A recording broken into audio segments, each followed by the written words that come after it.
Hello guys, कैसे हैं आप लोग। गुड इवनिंग सभी को, स्वागत है आपका ऐसे टीचर एकेडमी पर और मेरा नाम है शादाब आलम। आज की इस क्लास में हम करने वाले हैं CTET previous year question papers और सब्जेक्ट रहेगा सीडीपी यानी कि चाइल्ड डेवलपमेंट एंड पेडागोजी। और इस सीरीज में हम कंप्लीटली पिछले 15 सालों के सारे ही पीवाईक्यू सॉल्व कर रहे हैं, यानी 2011 से लेकर के 2025 तक के ऑल पीवाईक्यूज यहाँ पर हम सॉल्व कर रहे हैं।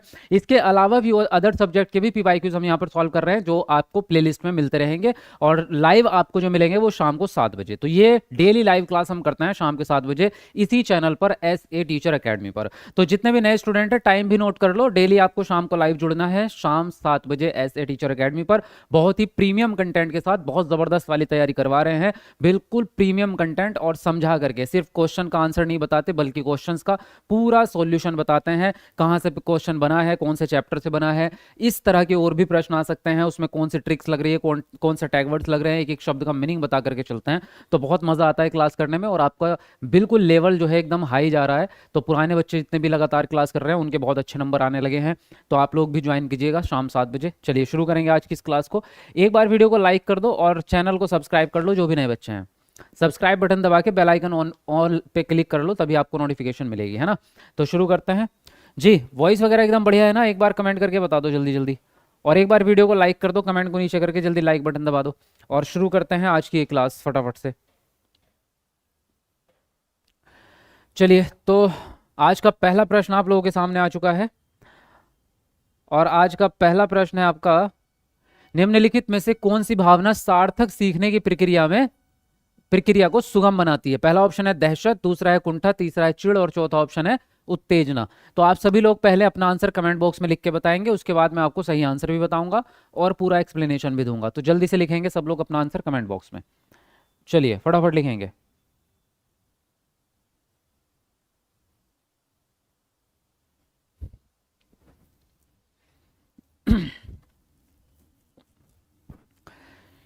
हाँ जी, तो इसने क्या बोला है, निम्नलिखित में से कौन सी भावना सार्थक सीखने की प्रक्रिया को सुगम बनाएगी, यानी कि ऐसी फीलिंग जो आपकी लर्निंग को पॉजिटिव तरीके से आगे बढ़ाए, यानी उससे पढ़ाई में नुकसान नहीं बल्कि फायदा मिलेगा।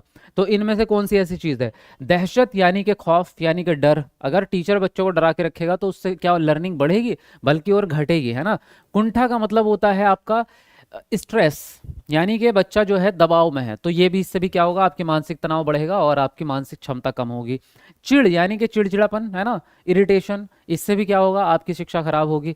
उत्तेजना यानी किसी चीज को सीखने के लिए अंदर जिज्ञासा होना, उसको उत्तेजना कहेंगे कि हाँ मुझे सीखनी है ये चीज, या बच्चे उस काम को करने के लिए एकदम तत्पर हो रहे हैं और बच्चे चाहते हैं कि हमसे काम करवाओ, तो उस चीज में बच्चा इंटरेस्ट ले रहा है और इसी में क्या होगा, लर्निंग आपकी बढ़िया जाएगी। क्योंकि जब बच्चा इंटरेस्ट लेगा आपकी क्लास में या उस कंटेंट में, तो तभी बच्चा सबसे बेहतर तरीके से सीखता है।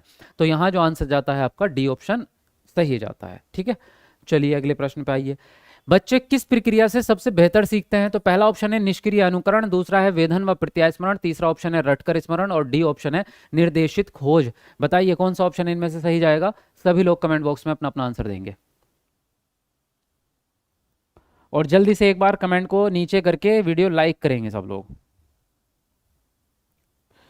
सर आज सीडीपी का क्लास बैच में क्यों नहीं हुआ है। हाँ, सीडीपी का क्लास बैच में क्यों नहीं हुआ है, ये बिल्कुल सही जवाब आप लोगों ने पूछा है।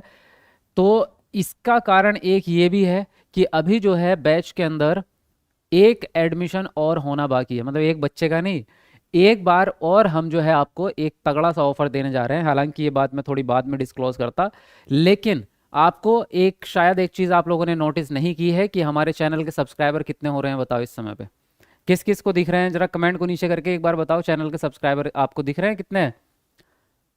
हमारे जो है 3.5 मिलियन सब्सक्राइबर होने वाले हैं कंप्लीट, थोड़े से बचे हैं, 3.5 मिलियन होने वाले हैं। तो 3.5 मिलियन सब्सक्राइबर आई थिंक कल तक हमारे हो जाएंगे, है ना। तो इस खुशी में जो है आप सबके साथ हम एक सेलिब्रेशन भी करेंगे और इस खुशी में हम आप लोगों को एक बार और ऑफर देंगे, बहुत ही ज़बरदस्त और अच्छा सा प्यारा सा ऑफर देंगे, जिसमें और जो कि वजह ये भी है क्योंकि ये जो नए लोग जुड़े हैं पिछले हफ्ते से लेकर के अब तक, लगभग 2.5 लाख 3 लाख के आसपास कल तक हो जाएंगे। तो 3 लाख नए बच्चे हमारे चैनल को सब्सक्राइब किए हैं।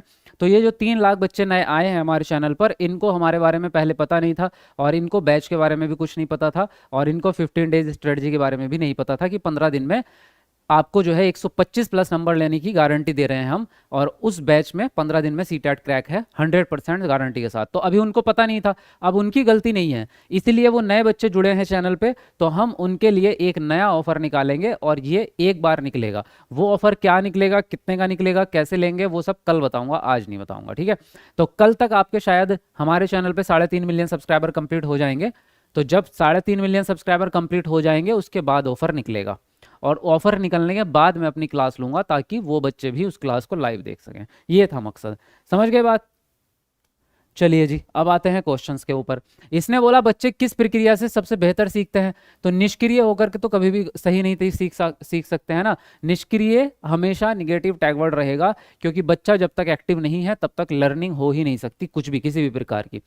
वेधन भी निगेटिव टैगवर्ड है, क्योंकि वेधन का मतलब होता है रटना, कि आप बार बार किसी चीज को दोहराए जा रहे हैं, और रटना तो होता ही अपने आप में गलत है। तो आंसर जो सही जाएगा आपका जाएगा निर्देशित खोज। निर्देशित खोज का क्या मतलब है, खोज का मतलब तो बच्चा ज्ञान की रचना खुद से कर रहा है, या किताबों से, या अपने वातावरण से, या लोगों से, समाज से ज्ञान को प्राप्त कर रहा है। लेकिन निर्देशित इसको कहते हैं कि टॉपिक जो बताया है वो टीचर ने बता दिया कि भाई बच्चों कल को इस बारे में आपको चर्चा करनी है, या इस बारे में आपको जानकारी इकट्ठा करके लानी है, तो ये निर्देशित खोज कहलाएगी। लेकिन करेगा काम इसमें भी बच्चा ही, इसमें भी टीचर नहीं करेगा, बच्चा ही एक्टिव रहेगा। तो आंसर जो सही जाएगा आपका डी ऑप्शन सही जाएगा। ठीक है जी, समझ गए। चलिए आगे बढ़ेंगे अगले प्रश्न पर। कौन कौन नए हैं आज क्लास में बताना, कमेंट में न्यू लिखो। कौन कौन बच्चा आज न्यू है बताओ, न्यू लिखो, और एक रेड वाला दिल भेजो कमेंट में। निम्नलिखित में से कौन सा उच्च स्तरीय कौशल है जिसमें अपनी सोच के बारे में सोचना शामिल है।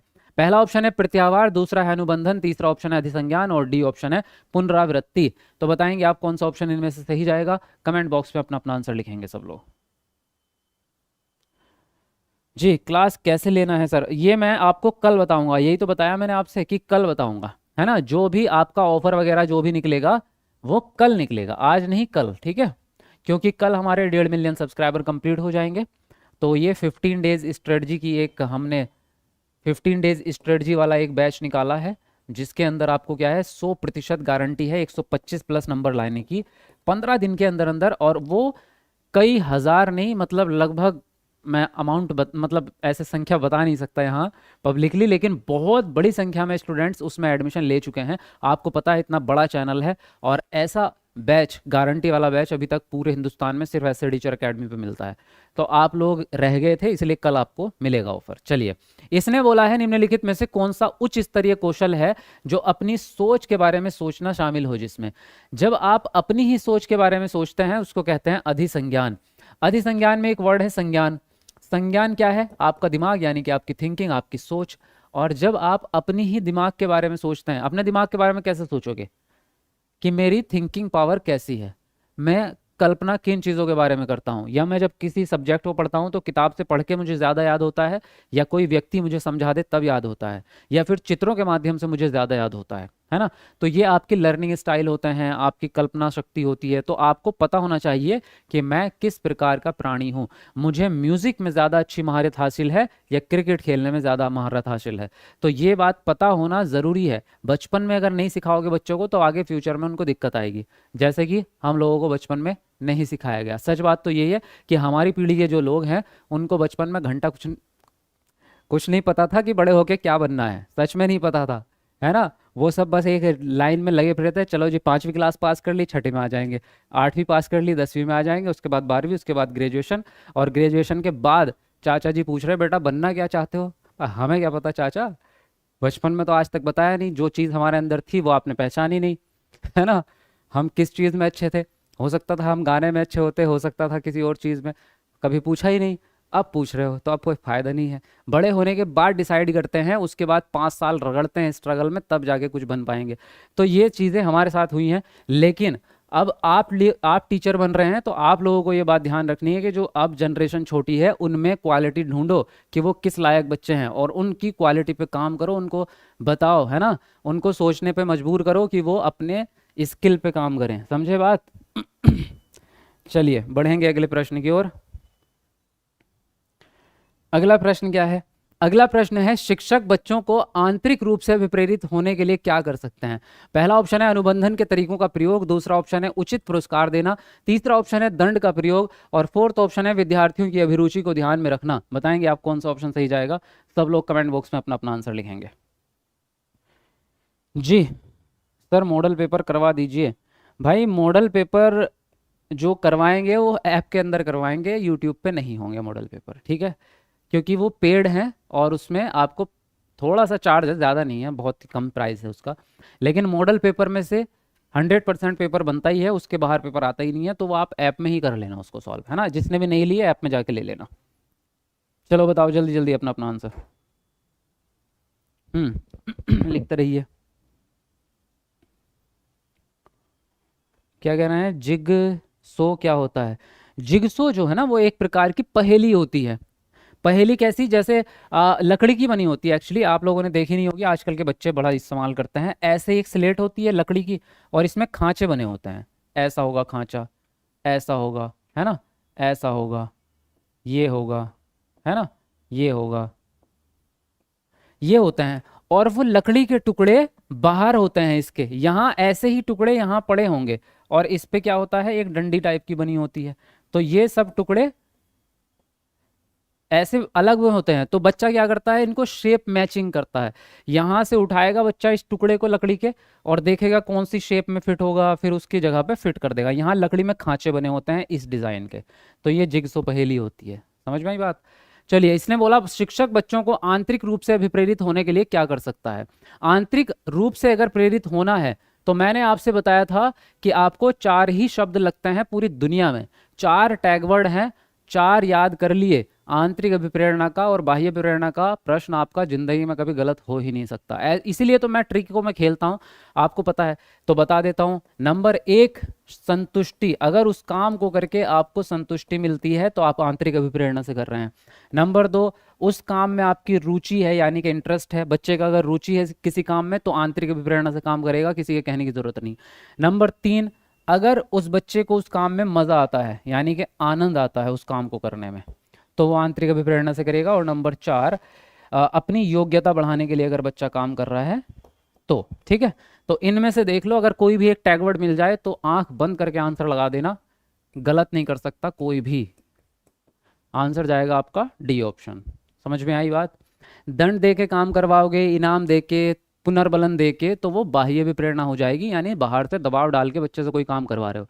पैसे दे के काम करवा लिए बच्चे से, बच्चे को डरा के काम करवा लिया, कर ये काम वरना डंडे से मारेंगे, वो थोड़ी देर के लिए है, बाह्य विप्रेरणा है, वो खत्म हो जाएगी। लेकिन अगर आपने बच्चे का इंटरेस्ट जगा दिया उस काम में, बच्चे को उसके फायदे गिनवाओ, बच्चे को बताओ कि ये काम क्यों इंपॉर्टेंट है, इस काम को करने से क्या फायदा मिलेगा, अगर बच्चे का इंटरेस्ट आ गया उस काम में, रुचि आ गई, उसके बाद कहने की जरूरत नहीं पड़ेगी, अगले दिन बच्चा रोज खुद करेगा उस काम को। तो यहाँ जो है डी ऑप्शन आपका सही जाएगा। समझ में आई बात? सुरुचि और अभिरुचि में अंतर अरे यार कैसे कैसे सवाल ला रहे हो तुम। सुरुचि और अभिरुचि, अभिरुचि होती है नेचुरल चीज, यानी कि जो भी आपका एप्टीट्यूड है, जो भी आपकी पसंद और नापसंद है पैदाइशी रूप से।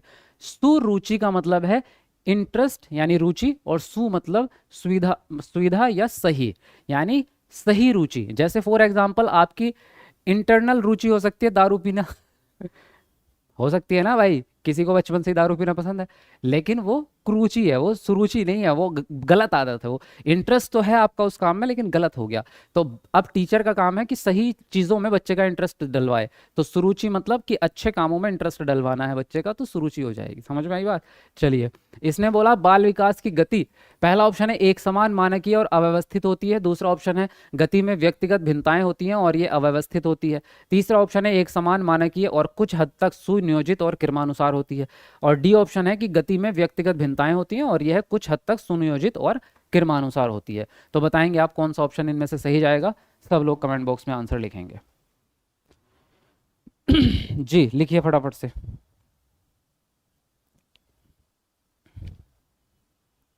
और जल्दी जल्दी 1000 लाइक पूरे करो ना, इतनी देर में करते हो आप लोग, मैं इंतजार ही करते रह जाता हूँ। चलो कमेंट को नीचे करके एक बार लाइक करके आओ। यहाँ आधे बच्चों ने भी अभी लाइक नहीं किया, जल्दी कीजिए फटाफट से। हाँ देखिए इसने बोला बाल विकास की जो गति है क्या वो एक समान चलेगी, बिल्कुल भी नहीं हो सकती, क्योंकि हमारे बाल विकास का सिद्धांत कहता है कि गति में भिन्नता होती है, यानी भिन्न भिन्न गति की दर का सिद्धांत। हमने सिद्धांत पढ़े थे 11 सिद्धांत टोटली, तो उसमें दूसरा ही सिद्धांत ये है विकास की गति की भिन्न भिन्न दर का सिद्धांत, यानी कि हर बच्चे की स्पीड अलग अलग होगी। 10 साल के दो बच्चे हैं, एक बच्चे की लंबाई ज़्यादा बढ़ जाती है, एक की थोड़ी कम बढ़ती है, क्योंकि स्पीड अलग अलग है। एक बच्चे की भाषा तेज बढ़ रही है, जल्दी जल्दी सीख ली उसने, 6 साल की उम्र में परफेक्ट हो गया। दूसरा बच्चा 8-10 साल का हो गया, तब जाके भाषा में परफेक्ट हो रहा है। तो सबकी गति अलग अलग होती है, एक समान नहीं हो सकती। व्यक्तिगत विभिन्नताएं होती हैं और यह अव्यवस्थित है। तो व्यक्तिगत भिन्नताएं तो हैं और अव्यवस्थित भी है, कुछ हद तक कह सकते हैं, लेकिन सिस्टमैटिक चलेगी। ये आंसर गलत जाएगा आपका, क्योंकि अव्यवस्थित नहीं होती। विकास जो होता है वो सिस्टमैटिक चलता है, व्यवस्था है, मतलब हर चीज़ अपने तरीके से ही होगी और एक चरण के बाद ही दूसरा चरण आएगा, ऐसे नहीं कभी भी कुछ भी हो जाएगा। फिर कह रहे हैं यहाँ भी एक समान वाली बात कह दी, तो ये भी गलत चला जाएगा। फिर यहाँ कह रहे हैं कि व्यक्तिगत विभिन्नताएं होती हैं और कुछ हद तक सुनियोजित और क्रमानुसार होती है। ये वाला आंसर आपका सबसे सही है, क्योंकि व्यक्तिगत विभिन्नताओं वाली बात मैंने अभी बताई थी आपकी कि बच्चों में होगा डिफरेंस, बच्चों के सीखने की गति भी अलग होगी, बच्चों की लंबाई बढ़ने की गति भी अलग होगी और बच्चों में बहुत सारी विभिन्नताएं होती हैं। लेकिन जितने भी विकास होंगे वो होंगे सिस्टमैटिक। जैसे बच्चा पैदा होने के बाद जो है गर्दन संभालना सीखेगा, फिर बैठना सीखेगा, फिर घुटने के बल चलना सीखेगा, फिर खड़े होना सीखेगा।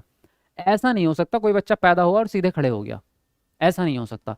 तो हर बच्चे का सिस्टम बना हुआ है, मतलब उसी क्रम से चलेगा विकास, बस समय आगे पीछे हो सकता है। कोई बच्चा 8 महीने की उम्र में खड़े होना सीख गया, कोई बच्चा 10 महीने की उम्र में खड़े होना सीख रहा है। आगे पीछे सिर्फ समय हो सकता है, लेकिन चरण नहीं हो सकते, क्रम सबका एक जैसा रहेगा। तो यहाँ डी ऑप्शन आपका सही जाएगा। क्लियर है बात, समझ गए आप? मजा आ रहा है नहीं पढ़ने में, ये बताओ पहले। समझ में भी आ रही है क्लास? अगर समझ में आ रहा है तो एक बार कमेंट में यस लिख दो। अगला प्रश्न है, किस उम्र में बच्चों के क्रियाकलाप प्रमुखतः बड़ी मांसपेशियों के स्थूल गति के प्रयोग पर केंद्रित होते हैं बजाय सूक्ष्म गति कार्य के? तो पहला ऑप्शन है शेषावस्था, दूसरा है प्रारंभिक बाल्यावस्था, तीसरा किशोरावस्था और चौथा ऑप्शन है माध्यमिक बाल्यावस्था। बताइए कौन सा ऑप्शन इनमें से सही जाएगा? सब लोग अपना अपना आंसर लिखेंगे।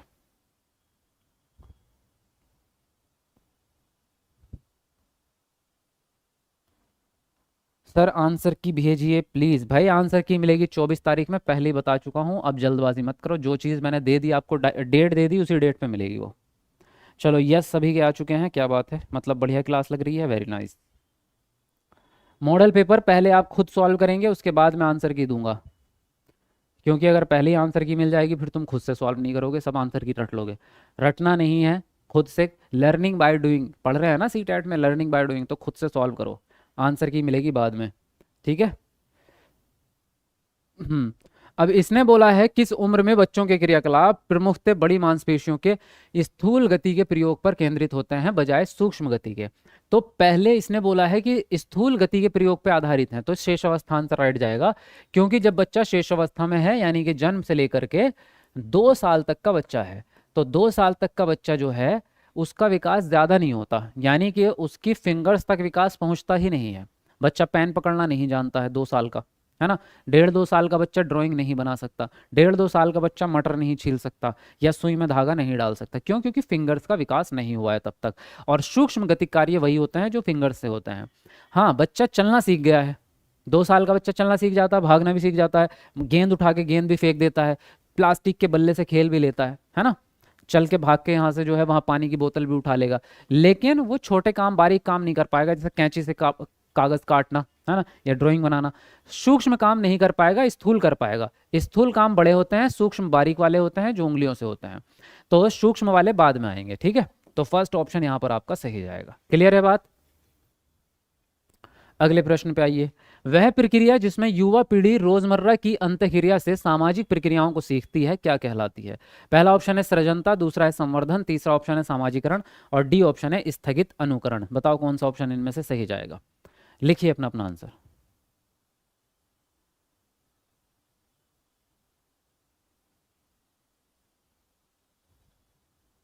मॉडल पेपर कंटेंट में मिलेगा? हाँ, कंटेंट वालों को मिलेगा, मतलब जिन लोगों ने 15 डेज वाला बैच लिया है उनको तो मिल जाएगा, ठीक है। 15 डेज वाले बच्चों को मॉडल पेपर फ्री में मिलेंगे, ठीक है। और जिन्होंने बैच नहीं लिया है उनको मॉडल अलग से लेने पड़ेंगे, ठीक है। जिन्होंने बैच नहीं लिया उनको अलग से लेने पड़ेंगे मॉडल पेपर, जिन्होंने बैच लिया है उनको फ्री मिलेंगे। बैच वाले बच्चों को मॉडल पेपर भी फ्री में मिलेंगे, बैच वाले बच्चों को नोट्स भी फ्री में मिलेंगे, और बैच वाले बच्चों को टेस्ट सीरीज भी फ्री में मिलेगी। बैच लेने के तो बहुत सारे फायदे हो रहे हैं आपके, ठीक है। और बाकी जो क्लासेस रहेंगे लाइव वो भी मिलेंगी आपकी, सारी चीज़ें इसमें फ्री रहेंगी 15 दिन वाले बैच में। तो बैच लेने में ही आपके फ़ायदा है, क्योंकि बैच में गारंटी भी है, मॉडल पेपर में गारंटी दे भी नहीं सकते हैं, मॉडल पेपर तो सिर्फ क्वेश्चंस हैं। हालांकि मॉडल पेपर में से पेपर आता है आपका पूरा का पूरा छपेगा ही, लेकिन ये कॉम्बो पैक है पूरा का पूरा। तो 15 दिन वाला बैच लेने में आपको ज़्यादा फायदा है, प्राइस भी कम है और आपके बेनिफिट बहुत ज़्यादा। वह प्रक्रिया जिसमें युवा पीढ़ी रोजमर्रा की अंतःक्रिया से सामाजिक प्रक्रियाओं को सीखती है। कौन सी प्रक्रियाओं को? सामाजिक प्रक्रियाओं को। तो उसको हम सामाजिकरण कहते हैं, यानी सोशलाइजेशन। सोशलाइजेशन वह प्रक्रिया है जिसमें बच्चा अपने समाज के रीति रिवाजों को सीखकर उसमें जीना सीखता है। और किससे सीखेगा? अपने पूर्वजों से, या अपने जो समाज के लोग हैं, बड़े लोग, जो उसके बड़े भाई बहन होंगे, माता पिता होंगे, चाचा चाची, दादा दादी, पड़ोस वाले अंकल, सबसे मिल करके वो सामाजिक चीज़ों को सीखता है और फिर उनको ग्रहण करता है। उसी को सामाजिकरण कहते हैं, ठीक है। स्थगित अनुकरण, अनुकरण तो नकल करने को कहते हैं। संवर्धन यानी ज्ञान बढ़ाना या किसी चीज़ में वृद्धि करना। और सृजनता यानी कि क्रिएटिविटी, कुछ नया क्रिएट करना, डिज़ाइन या सोच या कुछ नया विचार। तो यहाँ जो बात पूछी गई है वो सामाजिकरण के बारे में पूछी गई है, सी ऑप्शन राइट होगा, ठीक है। ऑफर क्या चल रहा है मॉडल पेपर का कल बताऊंगा आपको, ठीक है। आज कोई ऑफर नहीं है, आज कोई ऑफर नहीं है, मॉडल पेपर पे भी नहीं है, बैच पे भी नहीं है। कल आपको ऑफर मिलेगा, क्योंकि कल हमारे हो जाएंगे 3.5 मिलियन सब्सक्राइबर। तो उसी खुशी में आपको कल मिलेगा ऑफर, ठीक है भाई। तो जो भी बच्चा, अगर एक बच्चा भी रह गया है तो कल वाला मौका मत छोड़ना। कल दिन में जो है 3.5 मिलियन हमारे सब्सक्राइबर हो जाएंगे पूरे। तो दोपहर के बाद आपका ऑफर वाली वीडियो मैं बनाऊंगा, सेलिब्रेशन भी रहेगा उसमें और आप लोगों से कन्वर्सेशन भी रहेगी, लाइव आऊँगा मैं। तो 3.5 मिलियन सब्सक्राइबर कल हो जाएंगे हमारे पूरे। तो आपको लास्ट एक ऑफर मिलेगा सबसे बड़ा, मॉडल पेपर पे भी और बैच पे भी। तो जो जो भी ऐसे लोग हैं जो नए हैं, जिन्होंने अभी अभी चैनल सब्सक्राइब किया है, वो भी कल ले लेना। कल बताऊंगा आपको कितनी देर के लिए रहेगा, कब रहेगा, लेकिन कल आएगा ऑफर। और जो पुराने बच्चे हैं जो रह गए थे, वो भी छोड़ना मत, क्योंकि अब 15 दिन वाले बैच के अलावा कोई दूसरा ऑप्शन नहीं है। मैं आपको बहुत समझा रहा हूँ इस बात को। अगर आपने किसी ने भी इग्नोर कर दिया ना, एक बच्चे ने भी, फिर 1 साल बर्बाद हो जाएगा। तो अब समझदारी आपके हाथ में है। चलिए, तो इसने बताएंगे आपकी कौन सी अवस्था में बच्चा शारीरिक क्रियाएं करेगा और संवेदी पेशियों के जरिए करेगा। कौन सी अवस्था होगी? चलिए कमेंट बताइए जल्दी से, कमेंट में।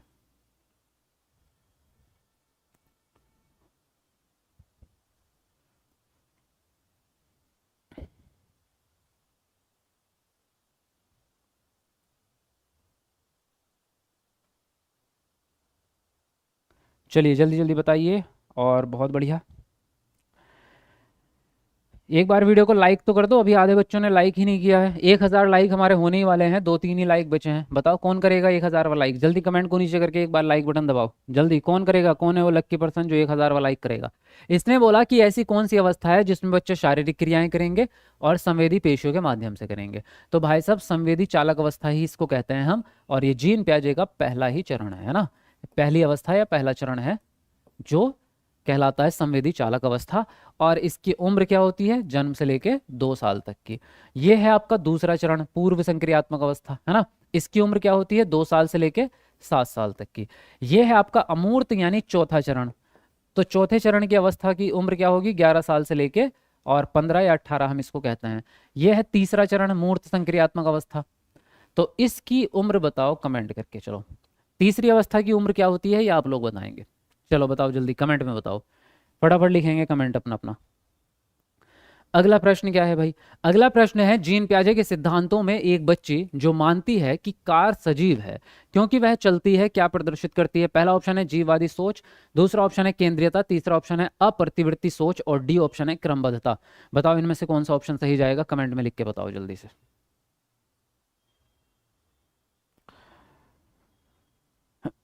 जी, फटाफट लिखेंगे अपना अपना आंसर।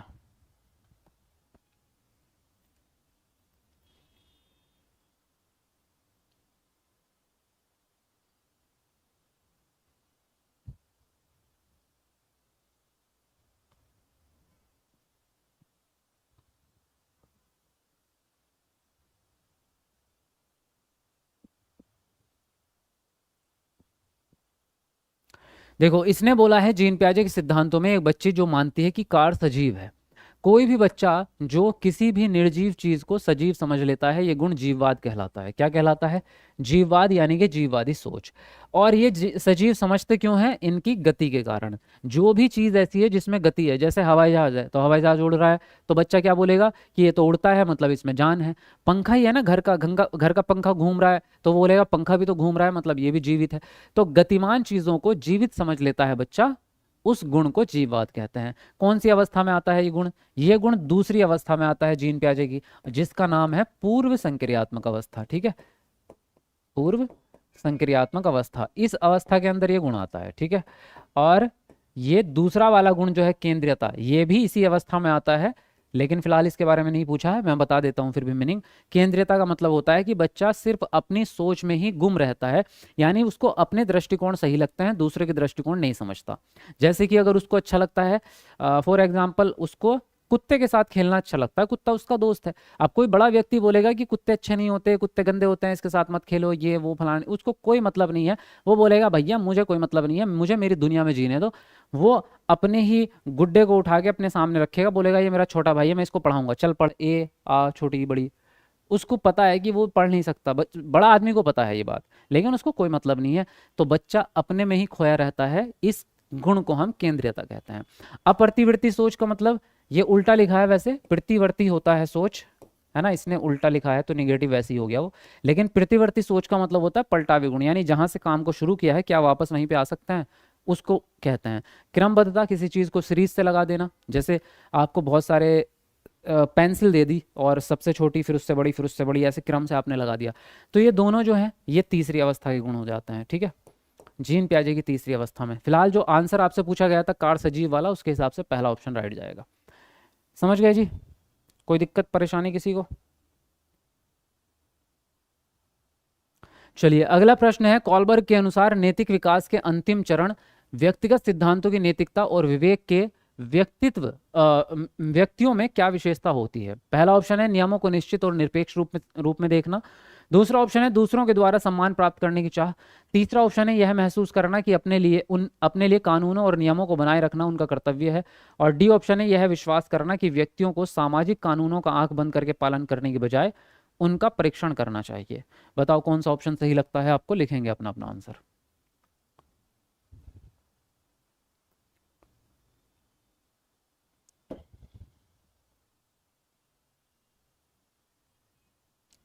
बहुत बढ़िया। और 1500 लाइक में हमारा लास्ट एक लाइक बचा है भाई, बताओ कौन करेगा 1500 को लाइक? कौन है वो लक्की पर्सन जो 1500 का लाइक दबाएगा? जल्दी कमेंट को नीचे करके एक बार कमेंट दबा दो जल्दी से।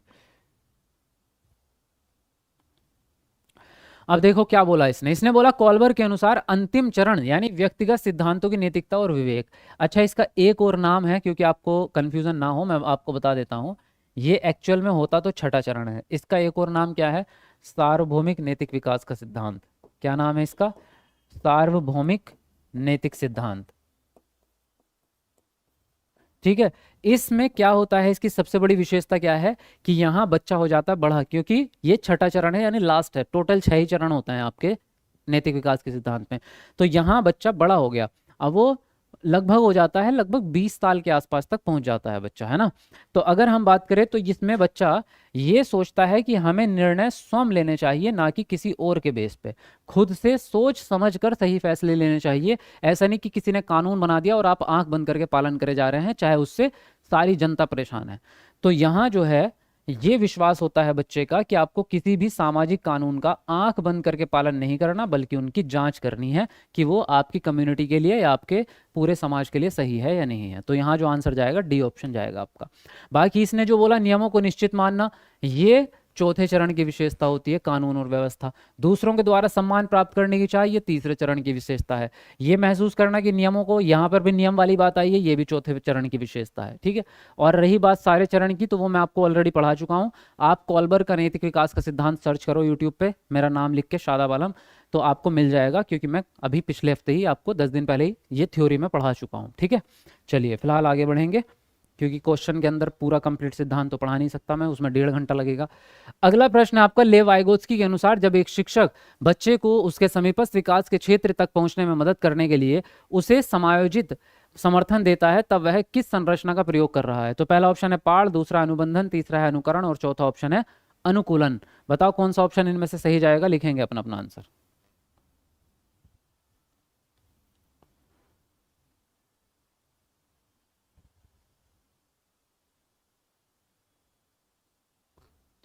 चलो लिखते जाओ। और जितने नए बच्चे हैं भाई चैनल भी सब्सक्राइब कर लो, तभी आपको आने वाली क्लासेस मिलेंगे सब।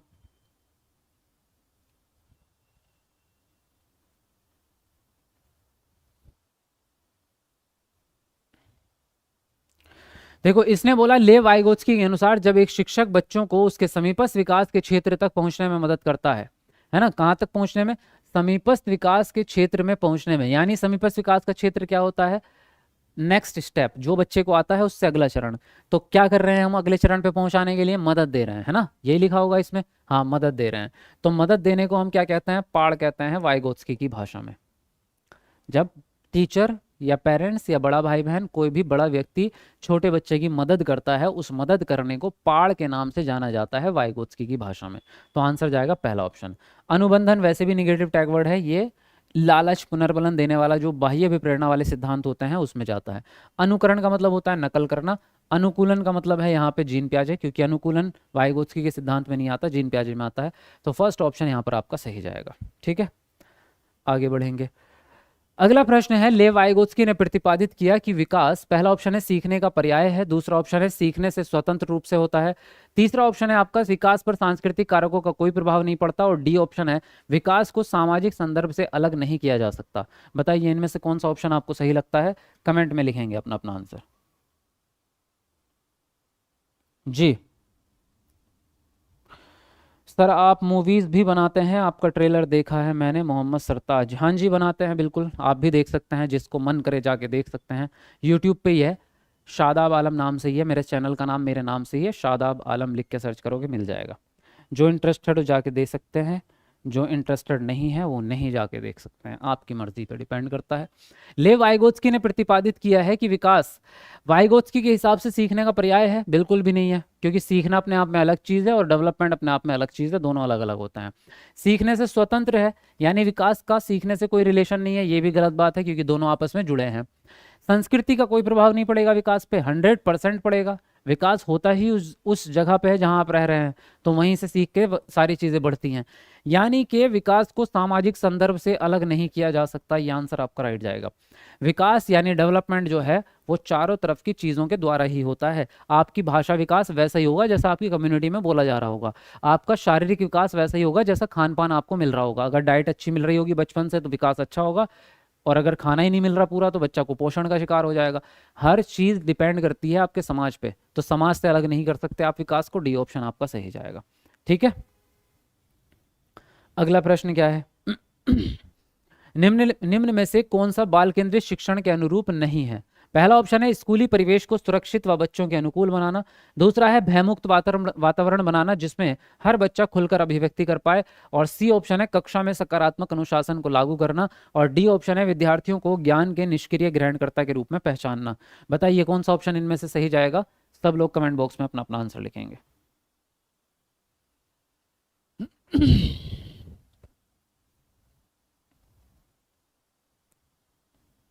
चलिए लिखिए जल्दी से। सर आपका कौन सा मूवी आया है, भाई देवा नाम से मूवी आया है, देख सकते हैं आप, यूट्यूब पे सर्च कर लेना देवा और ऊपर लिख देना नाम मेरा शादाब आलम। ठीक है, ये यूट्यूब पे सर्च करोगे मिल जाएगा। बाकी ये तो आपकी फिर अलग जोन की मूवी है, एक्शन फिल्म है थोड़ी थोड़ी सी, लेकिन अभी जो सीरीज़ आने वाली है वो आप लोगों के मतलब की है, क्योंकि जो सीरीज़ आ रही है उसका नाम है स्टूडेंट लाइफ, और वो सीटेट वालों की लाइफ पे ही आधारित है। यानी सीटेट स्टूडेंट्स जो है वो कैसे अपनी लाइफ में स्ट्रगल करते हैं और कैसे कैसे सीटेट को पास करते हैं, क्या क्या किया जा सकता है सीटेट को पास करने के लिए, वो सारी चीज़ उसमें दिखाई जाएगी। पूरी एक सीटेट एस्पायरेंट्स की जर्नी को दर्शाया गया है। तो वो आ जाएगी अभी अगले हफ्ते, मेरे ख्याल से 10-15 दिन में आ जाएगी, तो 10-15 दिन बाद आप देख सकते हैं अपनी सीरीज को, स्टूडेंट लाइफ को। इसने बोला है निम्नलिखित में से कौन बाल केंद्रित शिक्षण के अनुरूप नहीं है। तो पहला ऑप्शन है स्कूली परिवेश को सुरक्षित व बच्चों के अनुकूल बनाना, ये तो अच्छी बात हो गई है ना, बच्चों के हिसाब से बना रहे हैं आप वातावरण। भयमुक्त वातावरण बनाना, यानी कि जिसमें डर ना हो और बच्चा खुल के बोल पाए, अपनी अभिव्यक्ति कर पाए, सवाल पूछ पाए, तो ये भी अच्छी बात हो गई। कक्षा में सकारात्मक अनुशासन लागू कर रहे हैं, ये भी अच्छी बात है कि जोर जबरदस्ती नहीं कर रहे बल्कि आप बच्चे को पॉजिटिव तरीके से चीजें सिखा रहे हैं। विद्यार्थियों को ज्ञान के निष्क्रिय ग्रहणकर्ता के रूप में पहचानना गलत बात है, क्योंकि बच्चे कभी भी निष्क्रिय नहीं हो सकते। अगर बच्चा निष्क्रिय होगा तो आपका ज्ञान सार्थक नहीं है, आप जबरदस्ती रट्टा लगवा रहे हैं, बस सार्थक रूप से बच्चा नहीं सीख रहा। तो निष्क्रिय वर्ड जहां भी आएगा आप निगेटिव ही समझेंगे उसको, तो इसने निगेटिव ही पूछा है आपसे, इसलिए डी ऑप्शन आपका सही जाएगा। ठीक है, चलो अगले प्रश्न पे बढ़ते हैं। प्रश्न है आपका, जिन व्यक्तियों में आमतौर पर पढ़ने लिखने और कहानियां सुनाने के अच्छे कौशल होते हैं उनमें कौन सी बुद्धि अधिक मात्रा में होती है। पहला ऑप्शन है तर्क गणितीय बुद्धिमत्ता, दूसरा है भाषाई बुद्धि, तीसरा है अंतर वैयक्तिक बुद्धि, और डी ऑप्शन है संगीतमय बुद्धि। बताओ कौन सा ऑप्शन सही जाएगा, लिखेंगे अपना अपना आंसर। चलो जल्दी जल्दी 2000 लाइक पूरे करो भाई फटाफट से। जी सर, आप सलमान खान से भी अच्छा एक्टिंग करते हैं, गजब दिखी आपकी मूवी में, देखा है सर। अच्छा जी, चलो आपको अच्छी लगी तो यही सबसे बड़ी जीत है, थैंक यू वेरी मच।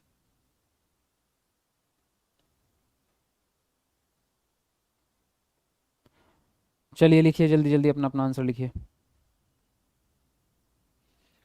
जी, तो इसने बोला जिन व्यक्तियों में आमतौर पर पढ़ने लिखने और कहानियां सुनाने के अच्छे कौशल होंगे। तो देखो, पढ़ना लिखना और कहानी सुनाना भाषा से रिलेटेड होता है, तो यहाँ पर भाषाई बुद्धि ही सही जाएगी, क्योंकि पढ़ने लिखने में भी शब्दावली, लेटर्स और बातें, कहानियों में भी यही सब चीज़ें आएंगी, भाषा से रिलेटेड बात है ना। तर्क में क्या आता है, जो लॉजिकल चीज़ें होती हैं, यानी किसी काम के पीछे का कारण जानना, किसी मैथमेटिक वाले सवाल को सॉल्व करना, या रीजनिंग वाले सवाल को सॉल्व करना, या पैटर्न को पहचानना, है ना, तो जो दिमाग वाले काम होते हैं वो सारे इसमें आ जाते हैं। अंत्य व्यक्ति क्या होती है, जो इमोशन से रिलेटेड होती है, भावनाओं से, यानी कि आप किस चीज़ से परेशान हो जाते हैं, किस चीज़ से खुशी मिलती है, कौन सी चीज़ ऐसी है जिससे दुख पहुंचता है, ये भावनाओं को पहचानना अंत्य व्यक्ति। संगीत में तो नाम से ही पता चल जाता है, जिसको म्यूजिक की नॉलेज हो, या सिंगिंग की, या गाने की, या फिर बांसुरी बजाना, वायलिन बजाना, जो म्यूजिक से रिलेटेड काम रहेंगे वो सारे इसमें आ जाएंगे। तो यहाँ जो आंसर जाएगा आपका सेकंड ऑप्शन जाएगा। अगला प्रश्न क्या है, किसने प्रतिपादित किया कि भाषा का बच्चे के संज्ञानात्मक विकास पर महत्वपूर्ण प्रभाव होता है। लेव वाइगोत्स्की, या फिर स्किनर, या हावर्ड गार्डनर, या फिर जीन पियाजे।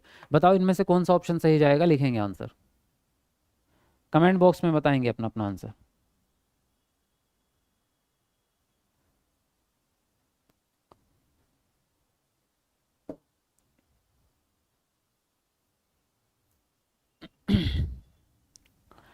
सर जी, आपने थॉर्नडाइक और पेवलव क्यों नहीं पढ़ाया। मेघाजीत, थॉर्नडाइक और पेवलव इसलिए नहीं पढ़ाया क्योंकि वो सी टैट में आता ही नहीं है। ठीक है, वो टैट वाला टॉपिक है, सी टैट में नहीं है, सी टैट के सिलेबस में ही नहीं है, आएगा भी नहीं सवाल उसका, इसलिए नहीं पढ़ाया, तो चिंता मत करो। ठीक है, चलो, इसने बोला है किसने प्रतिपादित किया कि भाषा का बच्चे के संज्ञानात्मक विकास पर महत्वपूर्ण प्रभाव पड़ता है। तो भाषा की महत्ता की बात जो करते हैं वो वाइगोत्स्की ही करते हैं, क्योंकि वाइगोत्स्की का कहना है कि भाषा का विकास पहले हो जाता है और फिर भाषा मदद करती है संज्ञानात्मक विकास में। ठीक है, स्किनर क्या कहते हैं भाषा के बारे में, कि भाषा जो है वो नकल के द्वारा सीखी जाती है। हार्वर्ड गार्डनर भाषा की बात ही नहीं करेंगे, इनका सिद्धांत है बहुबुद्धि का सिद्धांत, और जीन पियाजे का संज्ञानात्मक विकास का सिद्धांत। तो पहला ऑप्शन यहाँ पर सही जाएगा। हालांकि यहाँ पर संज्ञानात्मक विकास देख करके आपका दिमाग यहाँ जा सकता था, लेकिन बात सवाल संज्ञानात्मक विकास से है ही नहीं, सवाल है भाषा से, कि भाषा को महत्वपूर्ण कौन मान रहा है। संज्ञानात्मक विकास का सिद्धांत अगर होता तो जब तब आप जो है जीन पियाजे की बात करते, यहाँ सिद्धांत की बात हुई ही नहीं है, तो फर्स्ट ऑप्शन यहाँ पर सही जाएगा। अगला प्रश्न क्या कहता है, निम्न में से कौन सी प्रणाली कक्षा कक्ष में जेंडर रूढ़िवादिता को चुनौती देने में प्रभावशाली है। पहला ऑप्शन है शिक्षिका को कक्षा में जेंडर संबंधी मुद्दों को नकारना व नजरअंदाज करना चाहिए। दूसरा ऑप्शन है शिक्षिका को कक्षा में होने वाली गतिविधियों की जिम्मेदारी सभी बच्चों को बराबर देनी चाहिए। तीसरा ऑप्शन है शिक्षिका को शारीरिक कार्य जैसे मेज को लगाना लड़कों को और हल्के कार्य जैसे बुलेटिन बोर्ड सजाना लड़कियों को देने चाहिए। और डी ऑप्शन है शिक्षिका को लड़कियों से गणित व विज्ञान में ज्यादा अपेक्षा नहीं रखनी चाहिए। तो बताएंगे आप कौन सा ऑप्शन आपको सही लगता है, कमेंट बॉक्स में लिखेंगे आंसर अपना।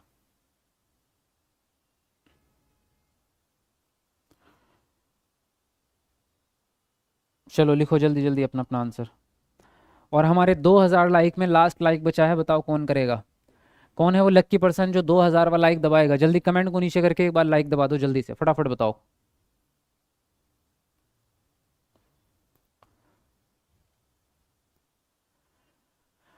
पंद्रह दिन वाला बैच लिया है सर, उसमें मॉडल पेपर लॉक दिखा रहा है। नहीं, ऐसा नहीं हो सकता, सब मॉडल पेपर डल चुके हैं आपके, ठीक है? आप गलत जगह ढूंढ रहे हो। आप मॉडल पेपर को बाहर ढूंढ रहे होंगे, बाहर वाला लॉक दिखाएगा आपको, क्योंकि बाहर आपको अलग से परचेज करने वालों के लोगों के लिए है।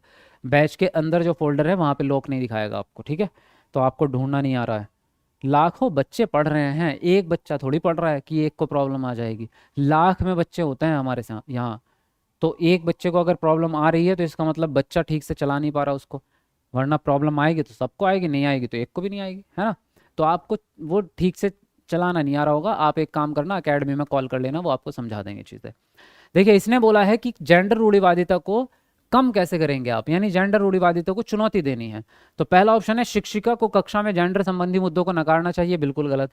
अगर आप किसी चीज़ को नज़रअंदाज कर देंगे तो ठीक कैसे करोगे, है ना? आपको चोट लग गई है और आप कह रहे हैं इग्नोर मारते रहो, ठीक हो जाएगी। हो जाएगी? वो ठीक नहीं होगी ना। उसको समझना पड़ेगा कि इसकी कौन सी दवाई है, डॉक्टर के पास जाके इलाज कराओ उसका। तो ये है कि आप मुद्दों को नकारेंगे नहीं, बल्कि समझेंगे उसको। शिक्षिका को कक्षा में होने वाली गतिविधियों की जिम्मेदारी सभी बच्चों को बराबर देनी चाहिए। यहाँ सभी बच्चों को बराबरी वाला मामला आ जाएगा, जेंडर रूढ़िवादिता खत्म हो जाएगी। भाई हम यही तो चाहते हैं कि सभी बच्चे बराबर रहें, एक जैसे रहें, किसी को भेदभाव ना हो, बस बात खत्म। यहाँ पे अगर शिक्षिका शारीरिक कार्यों में लड़कों को बड़े बड़े काम देती है, भारी भरकम, और लड़कियों को छोटे मोटे काम देती है, तो ये भी भेदभाव है। अब आप कहेंगे लड़के तगड़े होते हैं, लड़कियां कमजोर होती है, नहीं होती है। दूसरी बात, जो शारीरिक ऊर्जा में थोड़ी कमी होती है या अंतर होता है, तो आप ऐसा करें ना कि ग्रुप ऐसे बनाएं कि एक ग्रुप में 3 लड़के 2 लड़कियां, ग्रुप में दूसरे ग्रुप में भी लड़कियां भी हैं लड़के भी हैं, तीसरे ग्रुप में भी लड़के लड़कियां, मिक्स कर दो। तो मिक्स रहेंगे तो उनको एक साथ काम करना तो आएगा, कम से कम एक दूसरे की हेल्प करना सीखेंगे, है ना? वरना वो शादी के बाद भी एक दूसरे की हेल्प नहीं करेंगे, क्योंकि उन्होंने अलग अलग जिंदगी जीना सीख लिया। चलिए, और ये कहना कि लड़कियों से गणित और विज्ञान में अपेक्षा नहीं रखेंगे क्योंकि लड़कियों के अंदर दिमाग नहीं होता कि लड़कियां गणित नहीं पढ़ सकती, ये भी जेंडर रूढ़िवादिता है।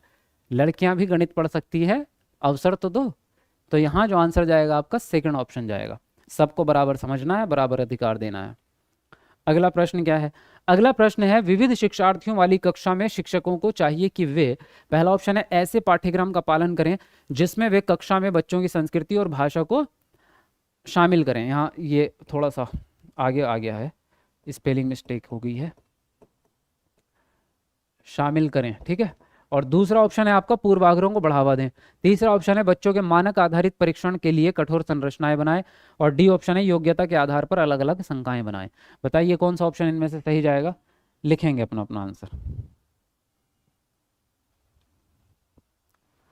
मॉडल पेपर कितने के हैं सर? वो कल बता दूंगा मैं आपको सारी चीज़ें। अभी क्या है कि महंगे हैं, कल आपका ऑफर निकलेगा बैच पे भी और मॉडल पेपर पे भी, क्योंकि कल हमारे 3.5 मिलियन सब्सक्राइबर होने वाले हैं।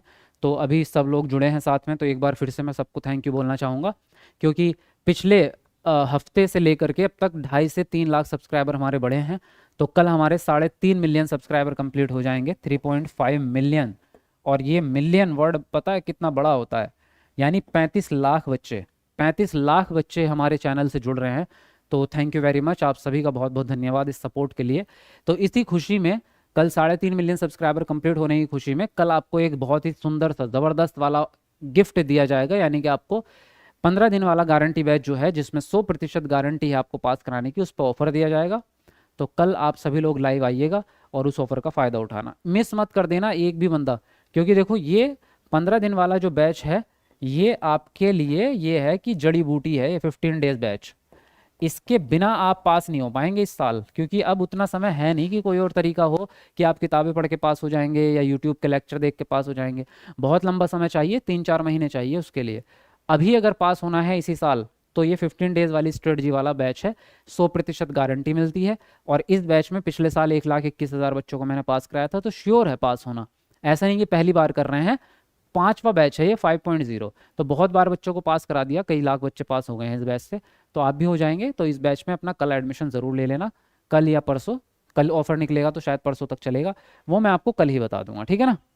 अच्छा, कितने लोग ऐसे हैं जो अभी तक गारंटी बैच में, इसमें 5.0 में एडमिशन नहीं लिया, जिन लोगों ने 15 दिन वाले में, और अभी नए जुड़े हैं हमारे चैनल से? तो एक बार ज़रा कमेंट में अपना रेड वाला दिल भेजो। कितने लोग हैं जो नए बच्चे जुड़े हैं हमारे साथ चैनल से और जिन्होंने बैच में अभी एडमिशन नहीं लिया, लेना चाहते हैं, जो सीटेट को 100% इसी अटेम्प्ट में पास करना चाहते हैं। इसी वाले अटेम्प्ट में अगर पास करना है तो, अगर अगले अटेम्प्ट में करना है तो मत लेना, फिर उसकी ज़रूरत नहीं है बैच की। इसने बोला है कि आप विविध शिक्षार्थियों वाली कक्षा में पढ़ा रहे हैं, यानी कि एक समावेशी कक्षा, और समावेशी कक्षा में सभी बच्चों को बराबर मानेंगे। तो ऐसे पाठ्यक्रम का पालन करो जिसमें बच्चे की संस्कृति और भाषा को शामिल किया जाए। पहला ही ऑप्शन आपका यहाँ पर सही जाएगा, फर्स्ट ऑप्शन राइट होगा। अच्छा, बहुत सारे बच्चे हैं।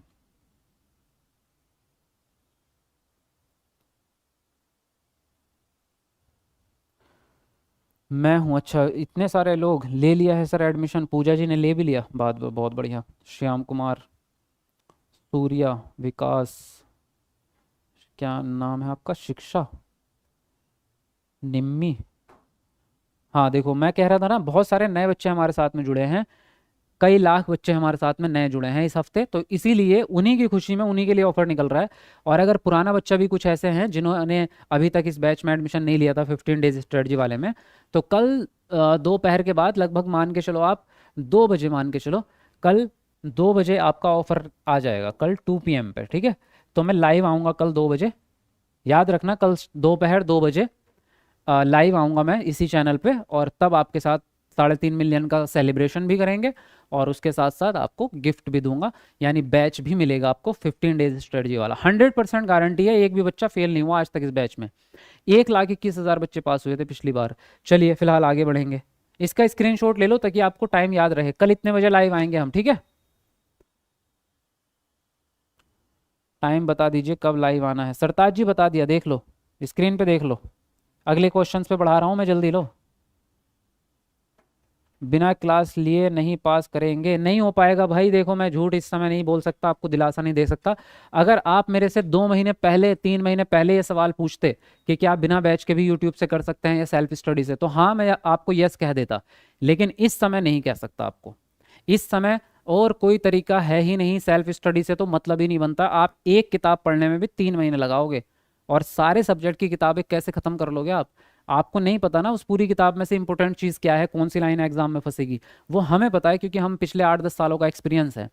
तो मैं आपको वही लाइनें पढ़ाऊंगा इस बैच में जो आपके एग्जाम में फंसेगी। और मॉडल पेपर भी रहेंगे और पीवाईक्यूज भी रहेंगे छटे हुए। 1,000 पीवाईक्यूज छांट के रखे हैं। बहुत सारी स्ट्रेटजी, मतलब मैंने 15 दिन की ऐसी बनाई है ना, बेस्ट टू बेस्ट। मतलब ये है कि 125 प्लस की गारंटी मैं खुद दे रहा हूँ अपने मुंह से। 125 से कम नहीं आएंगे, ऊपर भले आ जाएंगे नंबर आपके। तो इस बैच का प्राइस भी आपका काफ़ी कम करने वाला हूँ मैं। कल आपको ऑफर मिलेगा बहुत तगड़ा वाला, तो कल इसमें अपना एडमिशन ले ही लेना। वैसे भी आपने देखो इतने साल लगाए हैं पढ़ाई में, तो रिस्क मत लो। 1,000-2,000 तो फॉर्म भरने में भी पैसे लगाए हैं, अभी एग्जाम देने जाओगे तब भी 1,000-2,000 लगाओगे ही। बीच में भी किताबें वगैरह खरीदोगे। जब 10-20 हज़ार रुपये आप खर्च कर ही रहे हो तो थोड़े से और कर लेना, बैच लेके अपना 100% पास हो जाओगे। वरना तो फिर लटक जाओगे, फिर 1 साल तक देखते जाओगे। शिक्षक समूह चर्चा के दौरान एक शिक्षिका बच्चों से अलग अलग पहलुओं को ध्यान में रखते हुए कोरोना महामारी के प्रभाव पर चर्चा करने को कहती है। इस चर्चा के माध्यम से शिक्षक का उद्देश्य किस चीज को बढ़ावा देना है? कार्यविधि चिंतन, आलोचनात्मक चिंतन, अभिसारी चिंतन, या फिर रटकर स्मरण? बताओ कौन सा ऑप्शन सही जाएगा। लिखेंगे अपना अपना आंसर सब लोग।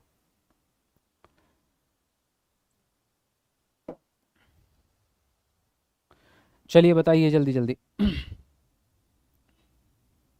मॉडल पेपर कितने हैं सर जी? देखो 10-10 मॉडल पेपर मैं आपको देता हूँ। सर मैंने भी ले लिया है बैच, सनम बहुत बढ़िया। पुराने तो सभी बच्चों ने बैच ले रखा है, नए बच्चों ने सिर्फ नहीं लिया है अभी तक। तो नए बच्चे कल लेंगे, कल ले लेंगे, ठीक है।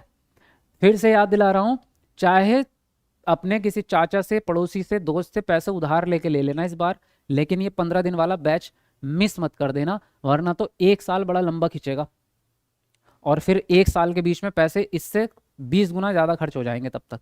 समझ रहे हो? तो जब एग्ज़ाम देना ही है तो पास के लिए दो, फेल के लिए देना चाहते हो क्या एग्ज़ाम? कि एग्ज़ाम देने भी जा रहे हैं, किराए में भी पैसे लगा दिए, सब चीज़ में 2-3 हज़ार रुपये खर्च कर दिए, और फेल होके वापस घर आ रहे हैं।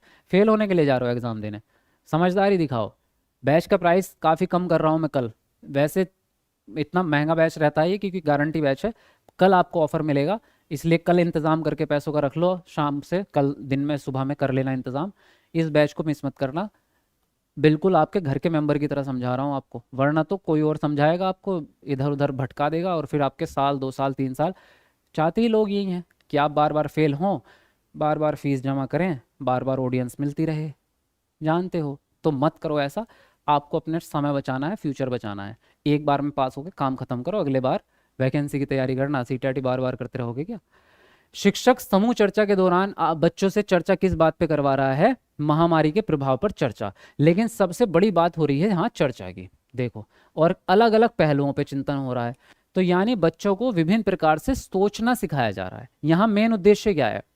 आप किसी टॉपिक पे अगर बच्चे से चर्चा करवा रहे हैं तो मेन उद्देश्य है कि बच्चा सोचना सीखे, यानी बच्चे के दिमाग में कुछ विचार आए, नए विचार, क्रिएटिव विचार, और बच्चा अपने मन की बात को सामने रखे। उस चिंतन को हम कहते हैं आलोचनात्मक चिंतन। विभिन्न प्रकार से सोचना, अलग अलग। तो जब अलग अलग प्रकार से आप सोचते हैं तो उसको आप कहते हैं आलोचनात्मक। जब केवल एक तरीके से सोचते हैं, यानी आप विभिन्न प्रकार से नहीं सोच रहे, केवल एक तरीके से सोच रहे हैं, तो अभिसारी चिंतन। और स्मरण का मतलब तो याद करना हो गया, रटना है तो ये तो गलत गया। कार्यविधि चिंतन वो होता है जिसमें आप कोई एक्टिविटी करके काम को कर रहे हैं। यहाँ एक्टिविटी नहीं हो रही है, केवल सोच रहे हैं, चर्चा कर रहे हैं, एक्टिविटी नहीं है, तो कार्यविधि तो नहीं है। सेकंड ऑप्शन राइट जाएगा आपका, आलोचनात्मक चिंतन यानी क्रिटिकल थिंकिंग। इसको सृजनात्मकता भी कह सकते हैं, आलोचनात्मक को सृजनात्मकता भी कह सकते हैं, ठीक है, याद रहेगा। तो यहाँ सेकंड ऑप्शन आपका सही जाएगा। चलिए अगले प्रश्न पे आइए। कल कितने बजे निकलेगा सर ऑफर? 2 बजे, 2 बजे बता तो दिया, कल 2 बजे, दोपहर को 2 बजे, ठीक है। लाइव आऊँगा मैं आपके चैनल पे, इसी चैनल पे कल 2 बजे, दोपहर 2 बजे आऊँगा लाइव, ठीक है। चलिए, आकलन के निम्नलिखित तरीकों में से कौन सा सामाजिक रचनात्मक कक्षाओं में उपयोग नहीं किया जाएगा? पहला ऑप्शन है सहयोगी परियोजनाएं, दूसरा है मानकीकृत परीक्षण, तीसरा है सहकर्मी मूल्यांकन, और डी ऑप्शन है कक्षा अवलोकन। बताओ कौन सा ऑप्शन सही जाएगा? चलिए सब लोग लिखेंगे अपना अपना आंसर। हाँ जी,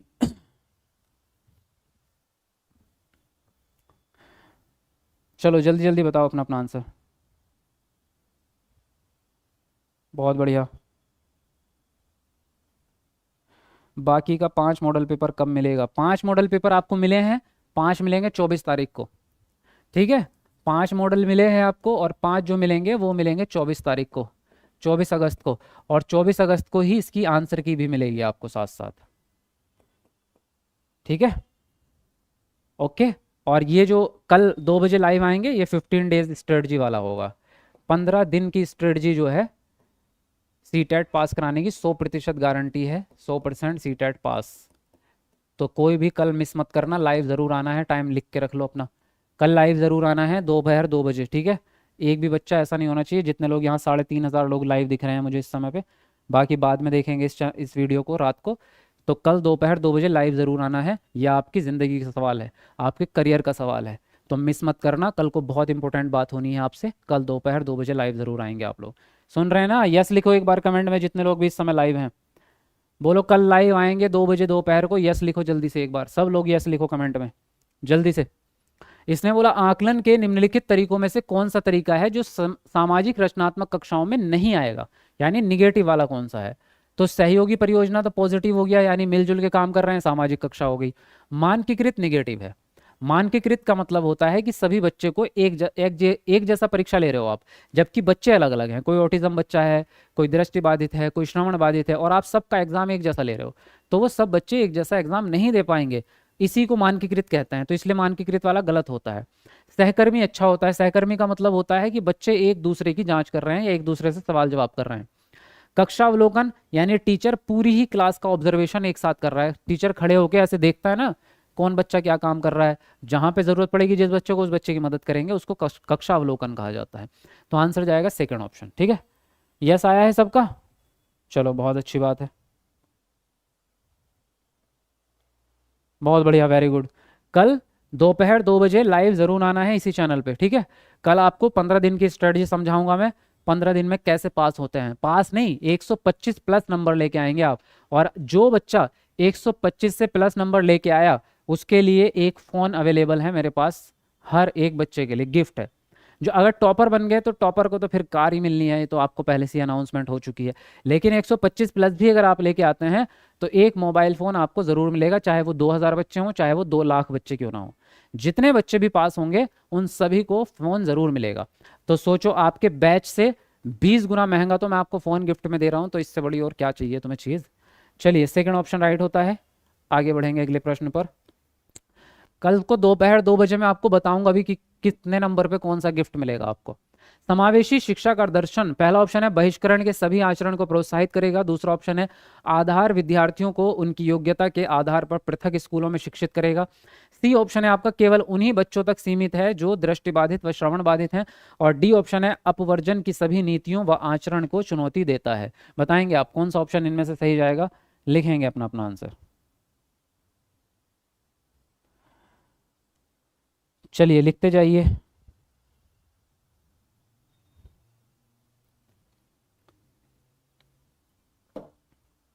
यूट्यूब वालों के लिए भी नहीं, यूट्यूब वालों के लिए नहीं है। जो गिफ्ट रहेंगे, गिफ्ट ओनली बैच वाले बच्चों के लिए है, ओनली बैच वालों के लिए, ठीक है। यूट्यूब वालों के लिए गिफ्ट नहीं मिलेंगे, जो बच्चा बैच लेता है उसी को गिफ्ट मिलते हैं।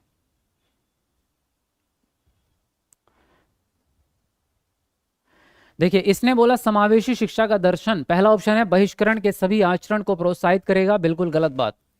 बहिष्करण जो है वो है भेदभाव, यानी किसी बच्चे को आप क्लास से बाहर निकाल रहे हैं या क्लास के अंदर रहने के बाद भी उसको बराबर इज्जत नहीं दे रहे। जो नीची जाति के बच्चे हैं उसको नीचे बिठा रहे हो, बाकी को चेयर पे बिठा रहे हो। जो अमीर बच्चे हैं उनको आगे बिठा रहे हो, गरीब बच्चों को पीछे। तो ये भेदभाव है बहुत तगड़ा, इसी को बहिष्करण कहते हैं। तो ये गलत हो जाएगा। आधार विद्यार्थियों को उनकी योग्यता के आधार पर आप अलग अलग स्कूलों में भेजेंगे तो फिर समावेशी शिक्षा कहाँ बची।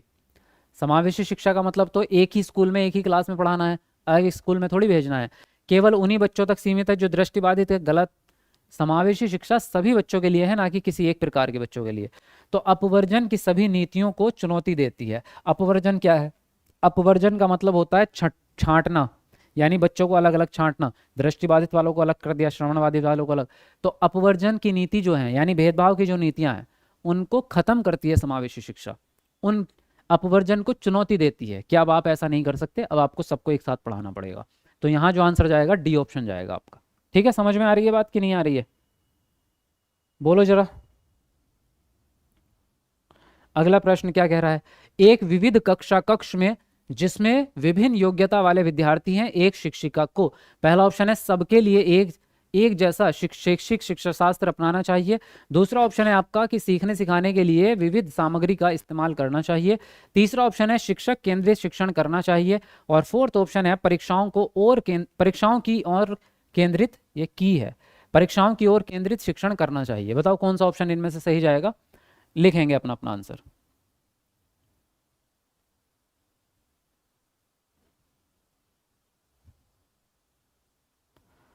चलिए लिखते जाइए जल्दी जल्दी अपना अपना आंसर। और हमारे 2500 लाइक में लास्ट लाइक बचा है भाई, बताओ कौन करेगा 2500 लाइक, कौन करेगा जल्दी कमेंट को नीचे करके एक बार लाइक दबाओ।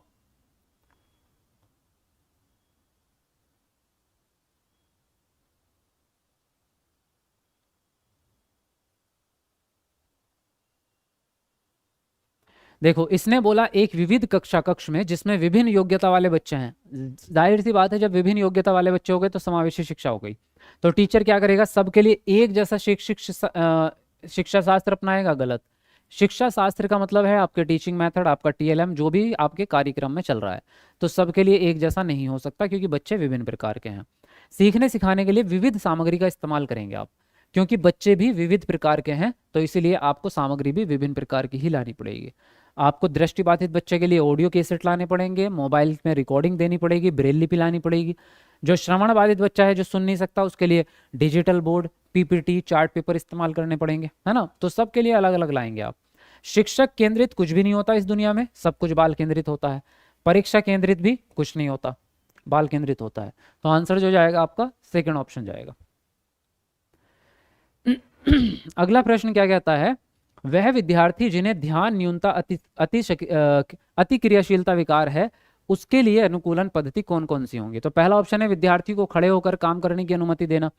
दूसरा ऑप्शन है कार्य को छोटे टुकड़ों में बांटना। तीसरा ऑप्शन है कक्षा कार्य को पूरा करने के लिए सख्त समयावधि तय करना। और चौथा ऑप्शन है एक समय पर एक कार्य देना।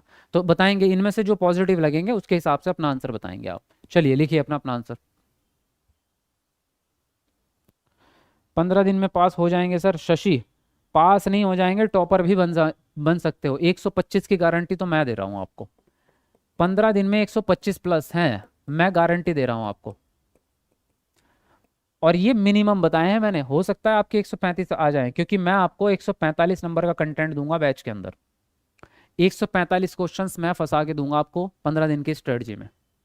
अब आप 145 में से कितने गलत करके आते हैं वो आपके ऊपर डिपेंड करेगा, लेकिन मिनिमम से मिनिमम 125 में फिर भी कह रहा हूँ कि 125 तो आप सही करके आओगे, क्योंकि पिछले साल बच्चों ने किए हैं।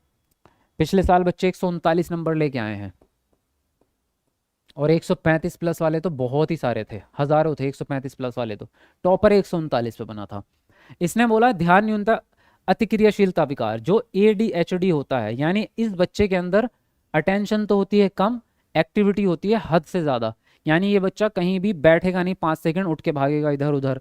आप कोई काम देंगे बच्चे को करने के लिए, जैसे ही आप इधर मुड़े बोर्ड पे देखेंगे बच्चा गायब, बच्चा वहाँ दरवाजे पे। तो ये बहुत भागम दौड़ी करता है, क्लास में बैठता नहीं है, एक जगह टिकता नहीं है, ऐसा बच्चा होता है ये। तो इसको खड़े होके काम करने की अनुमति दे दो आप, क्योंकि बैठ तो ये पाता नहीं है, तो कम से कम खड़े होके कुछ तो करना सीखेगा। कार्य इसको छोटे छोटे टुकड़ों में देंगे आप, क्योंकि अटेंशन कम है। एक साथ 10 मिनट या 15 मिनट का काम एक साथ नहीं करेगा, इसको छोटे छोटे काम देने पड़ेंगे। कक्षा कार्य को पूरा करने के लिए सख्त समयावधि नहीं बना पाएंगे आप, क्योंकि ये आपकी बात ही नहीं सुनेगा। अगर आप फिक्स समय तय कर देंगे कि 15 मिनट में ये काम करना ही है, नहीं करेगा वो। उसको लचीलापन चाहिए, क्योंकि उसका दिमाग ऐसा ही है। एक समय पर एक काम दोगे ये सही बात है, क्योंकि इसको अटेंशन कम है। तो अगर आपने 2-3 काम एक साथ दे दिए तो वो एक पे तो ध्यान केंद्रित कर नहीं पा रहा, 3 पे कैसे करेगा, तो इसलिए एक समय पे एक ही काम दो। तो पहला, दूसरा और चौथा सही है, यानी आंसर जाएगा बी ऑप्शन। समझ में आया या नहीं? बोलो यस, बोलो कमेंट में जल्दी अगर समझ में आया है तो। अगला प्रश्न क्या है? निम्न में से कौन सा युग्म विद्यार्थी व उनकी पहचान गुणधर्म का सही मिलान है? पहला ऑप्शन है सृजनात्मक विद्यार्थी समस्या समाधान में अनम्यता। दूसरा है स्वलीन विद्यार्थी गति क्रियाओं की का दोहराव। तीसरा ऑप्शन है अधिगम कठिनाई वाले विद्यार्थी बेहद जटिल। अच्छा, ये यहाँ पे डैश है, ये यहाँ पे है, और ये यहाँ पे है, ठीक है। क्योंकि ये एक तरफ क्या लिखा है, बच्चे बच्चे किस प्रकार के बच्चे हैं, उसके आगे उसकी विशेषता। दृष्टिबाधित बच्चे को सुनने में कठिनाई। तो बताओ कौन सा ऑप्शन सही जाएगा, मिलान करके बताओ। चलो लिखो अपना अपना आंसर।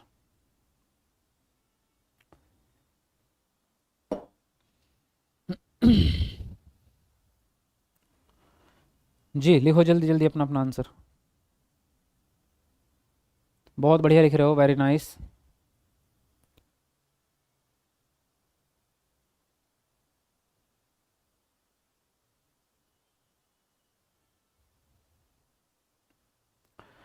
देखो इसने बोला आपसे क्या, निम्न में से कौन सा युग्म विद्यार्थी और उनकी पहचान गुणधर्म का सही मिलान है?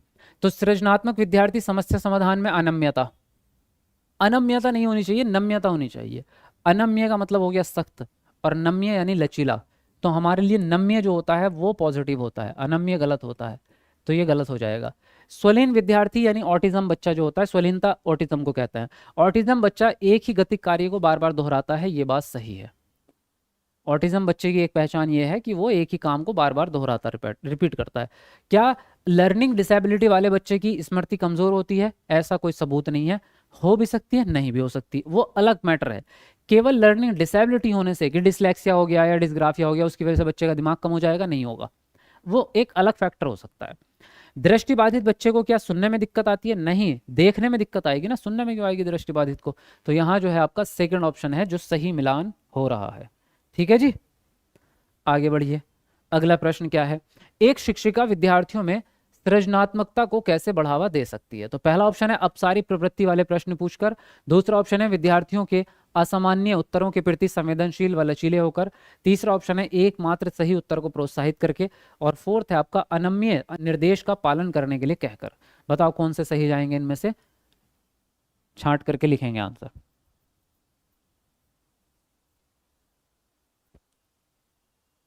चलो जल्दी बताओ अपना अपना आंसर सब लोग।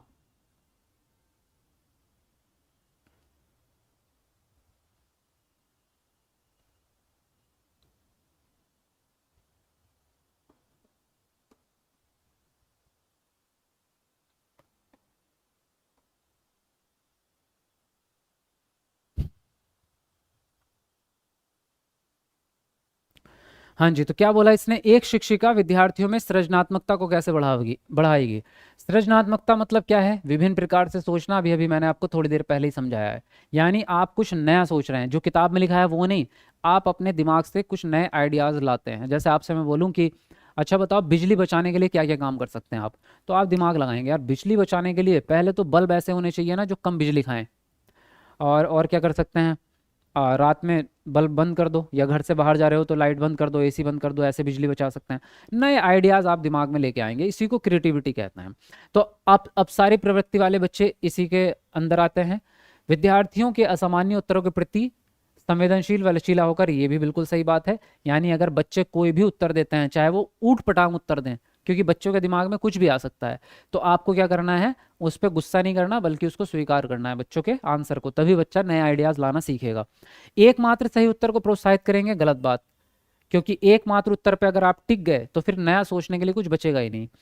अनम्य निर्देश मैंने अभी ऊपर ही बताया था आपको, अनम्य निगेटिव होता है, नम्य पॉजिटिव होता है। ठीक है, तो यहाँ पहला और दूसरा ही सही है, यानी ए ऑप्शन आपका राइट जा रहा है। समझ में आ गया, बोलो। चलिए आगे आइए। अगला प्रश्न है आपका, सीखने को प्रभावशाली बनाने के लिए विषय वस्तु को, पहला ऑप्शन है व्याख्यान विधि से प्रस्तुत किया जाना चाहिए, पहला ऑप्शन है विद्यार्थियों के निजी जीवन के अनुभवों से जोड़ा जाना चाहिए, तीसरा ऑप्शन है विभाजित टुकड़ों में प्रस्तुत किया जाना चाहिए, और डी ऑप्शन है बेहद चुनौतीपूर्ण होना चाहिए जिससे वह विद्यार्थियों की सीखने के स्तर से बहुत ज्यादा हो। बताओ कौन सा ऑप्शन सही लग रहा है आपको, कमेंट में बताओ जल्दी आंसर। बहुत बढ़िया, वेरी नाइस।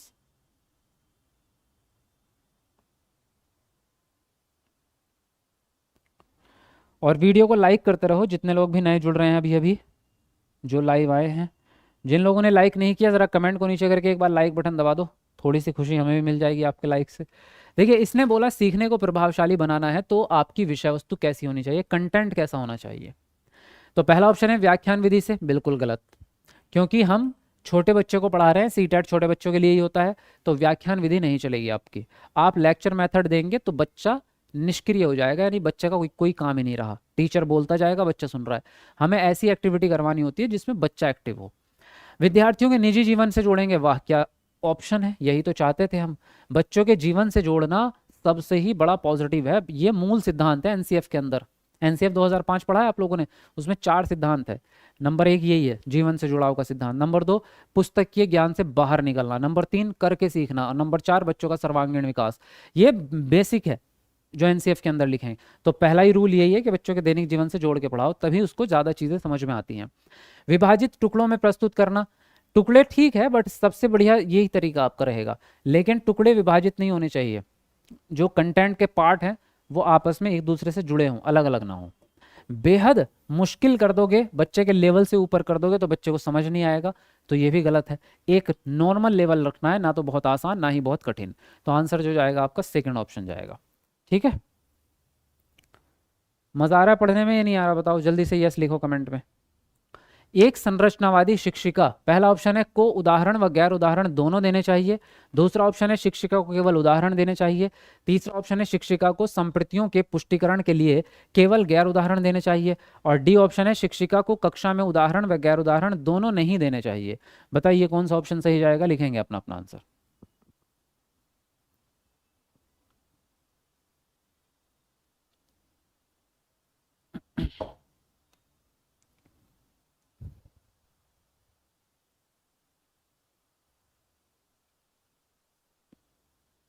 चलिए लिखते रहिए, बढ़िया, बहुत बढ़िया आंसर कर रहे हो।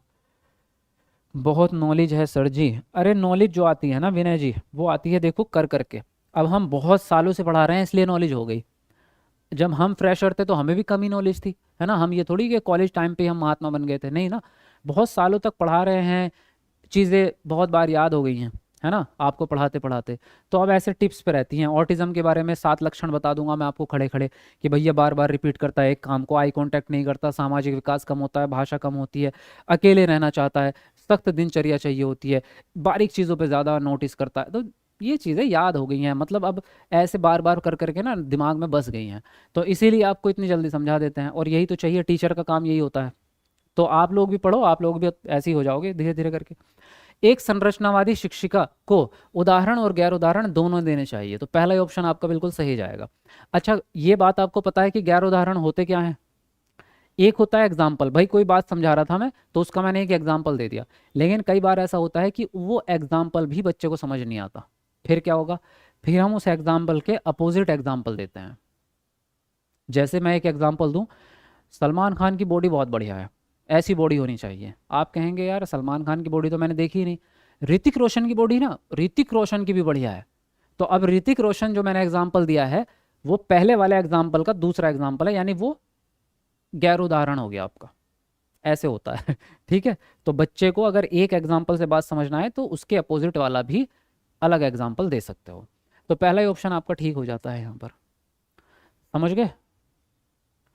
चलो, लाइव आपका 7 बजे स्टार्ट होता है भाई, शाम को डेली 7 बजे स्टार्ट होता है। तो आप डेली शाम 7 बजे हमारे साथ जुड़ सकते हैं यूट्यूब पर। ठीक है, डेली लाइव।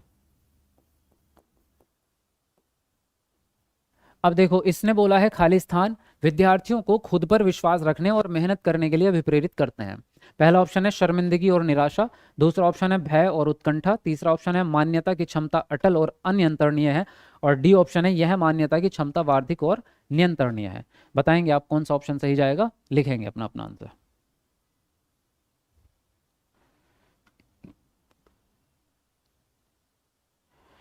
रचनावादी मनोवैज्ञानिक कौन है सर जी, बताइए। देखो, रचनावादी मनोवैज्ञानिक के अगर आप नाम पूछ रहे हो तो नाम भी बता दूंगा, लेकिन उसका मतलब पूछ रहे हो तो मतलब ये होता है ऐसे मनोवैज्ञानिक जो ये चाहते हैं कि बच्चा काम को करके सीखे।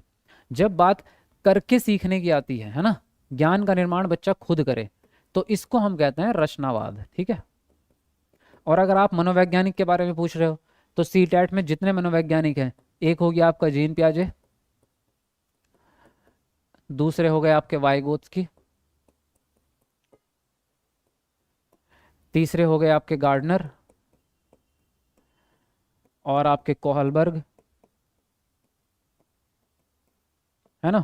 ये चारों के चारों क्या हैं? आपके रचनावादी मनोवैज्ञानिक हैं। स्किनर रचनावादी नहीं है, ठीक है। कभी आप सोचें कि ये भी तो सीटेट में आता है, तो स्किनर रचनावादी नहीं है, ये व्यवहारवादी है।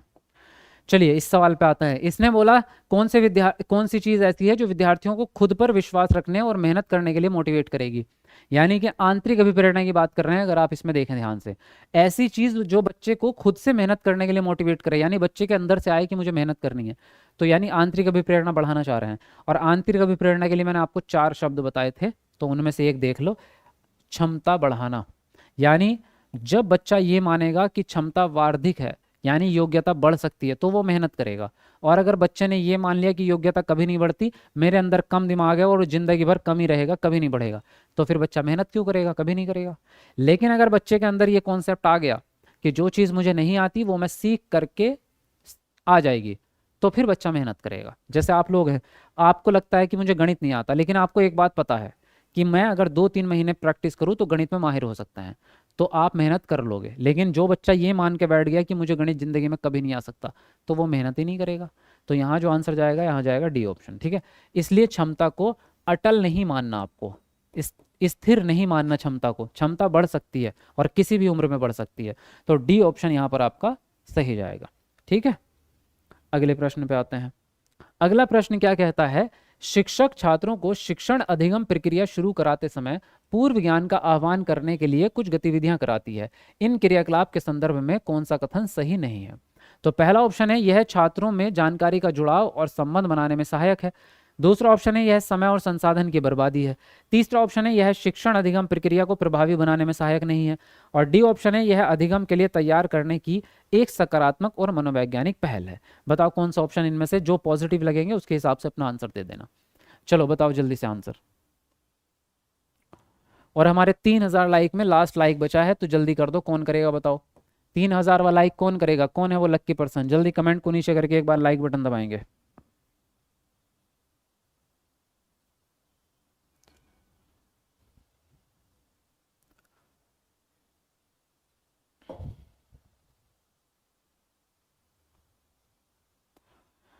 सर आपने दूसरा चैनल बनाया है एसए टीचर एकेडमी के नाम से। यार एसए टीचर एकेडमी के नाम से मेरे तो 2-3 चैनल हैं, बट वो सिर्फ एस टीचर अकेडमी के नाम से नहीं है, उसके आगे एग्ज़ाम का नाम लिखा है। जैसे एक है super TET by S teacher academy, एक है हमारा KVS by S teacher academy, एक है हमारा SSC by S teacher academy, तो वो चैनल मेरे हैं यहाँ। चलो बताओ जल्दी से।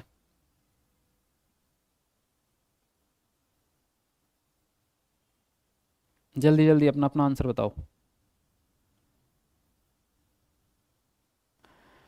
हाँ देखिए, इसने बोला है आपसे कि आप कोई भी टॉपिक शुरू करते समय पूर्व ज्ञान याद दिलाते हैं बच्चे को कि हमने कल क्या पढ़ा था। जब आप क्लास में आते हैं, मैं भी बोल देता हूँ कई बार आपको, देखो कल हमने जो है हिंदी का वो वाला प्रश्न पढ़ा था, आज पढ़ेंगे ये। तो उससे क्या होता है कि पिछला ज्ञान याद आ जाता है बच्चे को, और जो आज पढ़ाएंगे वो बहुत जल्दी उसको समझ में आएगा, क्योंकि पिछले ज्ञान से जुड़ के ही नया ज्ञान सीखता है बच्चा। लेकिन इसने आपसे प्रश्न पॉजिटिव नहीं निगेटिव पूछा है कि कौन सी बात गलत है। तो छात्रों से जानकारी का जुड़ाव बनेगा, ये तो अच्छी बात हो गई। गलत वाली बात पूछी है इसने, समय की बर्बादी है, ये गलत बात है। शिक्षण अधिगम प्रक्रिया को प्रभावी बनने में सहायक नहीं है, तो सहायक है वो, तो ये गलत बात है। ये तो अच्छी बात है कि मनोवैज्ञानिक पहल है। तो निगेटिव वाले ऑप्शन ढूंढने थे आपको, और निगेटिव वाले हैं दूसरा और तीसरा, यानी कि आपका फोर्थ ऑप्शन राइट जाएगा। समझ में आई बात या नहीं आई, बोलो जल्दी से। डी ऑप्शन यहाँ पर आपका सही जाएगा। चलिए अगले प्रश्न पे आते हैं, और अगला प्रश्न है आपका, एक शिक्षक छात्रों को चिंता से निपटने में कैसे मदद कर सकता है। पहला ऑप्शन है उन्हें कड़ी सजा देकर, दूसरा है पुरस्कार देकर, तीसरा ऑप्शन है प्रत्याय स्मरण व बार बार अभ्यास करने के लिए कहकर, और डी ऑप्शन है उनसे उनकी भावनाओं के बारे में बात करके और उनको उससे जूझने में मदद करके। बताओ कौन सा ऑप्शन सही जाएगा, लिखेंगे अपना अपना आंसर सब लोग। और कल की डेट या भूलना मत, कल दोपहर 2 बजे लाइव आना है आपको, ठीक है। कल दोपहर 2 बजे लाइव आना है आपको इसी चैनल पर। क्यों आना है लाइव, क्योंकि कल आपको ऑफर मिलेगा बहुत तगड़ा वाला। किस चीज़ पे, 15 डेज बैच पर। 15 डेज वाला जो बैच है गारंटी बैच, उस पर आपको ऑफर भी मिलेगा, और उसमें आपको ये भी बताया जाएगा कि 15 दिन में कैसे आप टॉपर बन सकते हैं। 125 प्लस नंबर लाने की गारंटी आपको दी जाएगी। तो कल लाइव आना है दोपहर 2 बजे। और ये किस खुशी में दे रहे हैं हम आपको, क्योंकि हमारे 3.5 मिलियन सब्सक्राइबर कंप्लीट होने वाले हैं कल। तो इस खुशी में आपको कल मिलेगा बहुत ही ज़बरदस्त वाला अवसर, इसलिए कल सभी लोगों को आना है लाइव। आएंगे ना, बोलो जल्दी, कल दोपहर 2 बजे कौन कौन लाइव आएगा। एक बार रेड वाला दिल भेजो कमेंट में जल्दी जल्दी। इसने बोला शिक्षक बच्चों को चिंता से निपटने में कैसे मदद करेगा, कि भैया बच्चों को चिंता ना हो, और हो भी तो वो उससे बाहर कैसे निकलें। तो क्या डरा धमका के, बिल्कुल भी नहीं। सजा देना पुरस्कार देना दोनों गलत बातें हैं। प्रत्याय स्मरण का मतलब होता है रट्टा मारना, ये भी गलत हो गया। उनसे उनकी भावनाओं के बारे में बात करके, पहले बच्चों से बात करो कि आपको चिंता किस चीज की है, फिर उसका कारण पता लगाओ, और फिर बच्चे को समझाओ कि इस चिंता से कैसे बाहर निकल सकते हैं। ये तरीका सबसे बेहतरीन होता है। डी ऑप्शन यहाँ पर आपका सही जाएगा, ठीक है। चलिए सबके रेड वाले दिल आ गए हैं, तो कल मिलेंगे आपसे दोपहर 2 बजे, दिन में 2 बजे। और ये इस साल की सबसे बड़ी जीत होगी आपके लिए, क्योंकि 15 दिन में आपका सीटेट में टॉपर भी बन सकते हैं, और दूसरे बच्चे 15 दिन में फेल भी हो सकते हैं। तो फैसला आपको करना है कि आपको फेल होना है या पास होना है, क्योंकि अगर आप इधर उधर भटकते रहे तो 15 दिन तो चुटकियों में निकल जाते हैं। अभी सोओगे, सो के उठोगे, 15 दिन निकल चुके होंगे। याद करो पिछले महीने क्या कर रहे थे आप। पिछले महीने कोई त्योहार मना रहे थे, कहीं घूमने गए थे, कोई कपड़े खरीदे थे, कुछ खा रहे थे। एक महीना निकल गया, क्या करा आपने एक महीने में, कुछ किया आपने एक महीने में, खत्म। एक साल भी निकल जाएगा, लेकिन आपका रिजल्ट अटका रह जाएगा। बाकी बच्चे पास होके बाहर निकल जाएंगे, आप अगले साल भी बैठे रह जाओगे, भैया सीटेट ही पास ना है अभी। तो सोच समझ के फैसला ले लो, अभी मौका है, आखिरी मौका दे रहा हूँ आपको, ये दोबारा नहीं मिलेगा। इसलिए कल दोपहर 2 बजे लाइव आना, और अपना कल ही बैच भी ले लेना। कल ऑफर निकलेगा बहुत तगड़ा वाला, तो अपने पैसों का इंतजाम अभी करके रख लेना सुबह तक। एक भी बच्चा मिस नहीं होना चाहिए। जिस बच्चे ने भी इस बैच में इग्नोर कर दिया, नैया डूब जाएगी। क्योंकि मैं ये डराने वाली बात नहीं है, हर साल 18 लाख बच्चे, 19 लाख बच्चे फेल होते हैं सीटेट में। क्यों, क्योंकि सही तरीके से नहीं पढ़ाई करते। नॉर्मल बैचेस में भी 95% बच्चे फेल होते हैं, क्योंकि इतना सिलेबस कवर नहीं कर पाते। यहाँ 15 दिन वाले में निचोड़ मिलेगा आपको, एक एक लाइन वही जो एग्जाम में फंसेगी। मतलब एग्जाम पेपर ही बताऊंगा आपको सीधे, मॉडल पेपर दूंगा, वही मॉडल पेपर आपके एग्जाम में आता ही है, पूरा का पूरा वही 145 नंबर उसी में से आते हैं। तो आपका ये लास्ट ऑप्शन है आपका, अगर आप इसी अटैम्प्ट में पास होना चाहते हैं तो मिस मत कर देना कल एक भी बच्चा। जी साउंड तो सही तो है, साउंड वाले ऑप्शन क्यों भेज रहे हो तुम कमेंट में। कितना फीस है ये कल बताऊंगा, कल आपको ऑफर मिलेगा तो कल ही फीस बताऊंगा आपको कितनी होगी आपकी, ठीक है। कल आपके बहुत बढ़िया ऑफर मिलने वाला है, मज़ा आएगा आपको। चलिए, और एक और हेल्प चाहिए मुझे आपसे, बताओ करोगे तो? करोगे तो बोल दो एक बार, यस बोल दो कमेंट में, करोगे? एक हेल्प चाहिए थी छोटी सी आप लोगों से, अगर कर सको तो, यस और नो। मॉडल पेपर का रिवीजन कब होगा? वो मैं कराऊंगा आपको, टेंशन मत लो, मैं सॉल्व करवा दूंगा आपको। रिवीजन आप खुद भी करेंगे घर पे भी? जी करेंगे हेल्प। चलिए तो बता देता हूँ आपको क्या हेल्प करनी है। हेल्प ये करनी है आप लोगों को कि यूट्यूब पे तो आप अभी अभी है इस समय अवेलेबल, है ना? तो यूट्यूब पे क्या करना है आपको, यूट्यूब पे सर्च करना है आपको देवा मूवी, या सीधे नाम लिख देना मेरा, मूवी भी छोड़ो, शादाब आलम लिख देना, ठीक है। देवा शादाब आलम, क्या लिखेंगे आप? देवा शादाब आलम। और ये आपके सामने एक मैंने मूवी बनाई थी एक, तो ये पोस्टर आपके सामने आएगा, देख लो इसको ध्यान से, दिख रहा है? ये आपको आएगा ये वाला, तो इसको जा करके इस पे एक बढ़िया बढ़िया सी कमेंट करनी है आपको, कर देंगे? इसको लाइक करना है और इस पे एक बेहतरीन सी कमेंट करके आनी है मस्त वाली, जिससे दिल खुश हो जाए। अब मैं सबके नाम देखूंगा यहाँ पे, नाम के साथ में कमेंट करना अपनी, अपना नाम लिख करके, वैसे तो आपकी आईडी में नाम दिख जाएगा, लेकिन फिर भी नाम लिख करके कमेंट करना। मैं सबकी कमेंट पढ़ूंगा और सबकी कमेंट का रिप्लाई भी करूंगा, कल को रात को ही कर दूंगा सबकी कमेंट का रिप्लाई। तो जाओ और इस वीडियो पे कमेंट करके आओ, बढ़िया वाली है। देखो ये सर्च करना है आपको, है ना, देवा मूवी है ये, तो देवा मूवी शादाब आलम, मेरा नाम सर्च करना, SHADAB और आलम, है ना। तो देवा शादाब आलम सर्च करो यूट्यूब पे, ये मूवी आएगी आपके सामने। इसको लाइक भी करना और इस पे कमेंट करनी है मस्त वाली एक, नंबर 1, ठीक है। अभी कर दो, जाओ अभी तो यूट्यूब पे हो, अभी कर दो सर्च। और हाँ, इस पे एक ऑप्शन और आता है आजकल, हाइप वाला, देखा होगा आप लोगों ने, जहाँ कमेंट करेंगे ना, कमेंट के बगल में ही कमेंट कर, आप लाइक करेंगे, लाइक करते ही वो हाइप लिखा आता है, उस हाइप को भी दबा देना एक बार। बस इतनी सपोर्ट कर दो यार, मैं आप लोगों के लिए इतनी मेहनत करता हूँ, तो आप भी कर दो थोड़ी सी सपोर्ट, करेंगे?